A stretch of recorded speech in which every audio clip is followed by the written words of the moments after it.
ఒక రైతు తన పొలంలో అన్ని రకాల మొక్కలు ఉండాలని భావించి అనుకున్న వెంటనే రకరకాల విత్తనాలు ఒకే కవర్లో వేసుకొని తన పొలానికి వెళ్తూ ఉన్నాడంట. వెళ్లే దారిలో పొరపాటున ఒక విత్తనం జారి రోడ్డు మీద పడిపోయిందంట. ఆ రైతుకు తెలియదు, ఆయన వెళ్ళిపోయాడు. కానీ ఈ విత్తనం ఎదురు చూస్తుందంట. నా రైతు వచ్చి నన్ను తీసుకువెళ్తాడు, నా స్నేహితులతో పాటు నేను ఆ పొలంలో ఒక మొక్కలా బ్రతకొచ్చు అని ఎంతో ఆశగా ఎదురు చూస్తుందంట. కానీ ఆ రైతు తిరిగి రాలేదు. కొన్ని రోజులు గడిచినాయి. ఆ విత్తనాన్ని ఎంతో మంది తొక్కుకుంటూ వెళ్తున్నారంట. ఆ విత్తనం ఏడుస్తుందంట, దేవుడా, నా రైతు నన్ను పాడేసుకొని వెళ్ళిపోయాడు, నన్ను ఎంతో మంది తొక్కుతున్నారు, నాకు చాలా నొప్పిగా ఉంది, నా మీద నుంచి లారీలు వెళ్తున్నాయి, బళ్ళు వెళ్తున్నాయి, నా వల్ల కావట్లేదు దేవుడా అని ఆ దేవుడికి ప్రతిరోజు మొరపెట్టుకుంటూనే ఉందంట. కొన్ని రోజులకి ఆ భగవంతుడు కరుణించి గాలితో కూడిన వర్షాన్ని ఇచ్చాడంట. అప్పుడు ఆ విత్తనం రోడ్డు మీద నుంచి దొర్లుకుంటూ రోడ్డు పక్కన ఉన్న మట్టిలో పడిందంట. కొన్ని రోజులకే ఆ విత్తనం మొక్కలా బయటకు వచ్చిందంట. అప్పుడు ఆ విత్తనానికి ఎంతో సంతోషం అనిపించిందంట.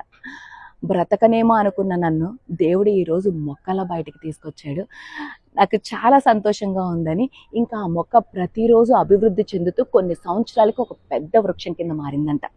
ఆ రోడ్డు మీద వెళ్తున్న ప్రతి ఒక్కరికి నీడగా మారిందంట. తను చాలా సంతోషంగా ఉంది. అప్పుడు అనుకోకుండా ఏ విత్తనాన్ని అయితే పాడేసుకున్నాడో ఆ రైతు వచ్చి ఆ వృక్షం కింద నిలబడ్డాడంట. నిలబడి ఇలా చూశాడంట, ఎంత బాగుంది ఈ వృక్షం, నేను ఎన్నో రకరకాల మొక్కలు నా పొలంలో జల్లాను, కానీ ఇలాంటి వృక్షం ఒక్కటి కూడా లేదు అని బాధపడ్డాడంట. అప్పుడు ఆ వృక్షం ఎంతో ఆనందించిందంట. నన్ను పాడేసుకున్న రైతు నా దగ్గరికే వచ్చి నిలబడి నన్ను సంతోషంగా చూస్తున్నాడు, నాకు ఇంతకన్నా ఇంకేం కావాలి దేవుడా అని దేవుడికి థ్యాంక్స్ చెప్పుకుందంట.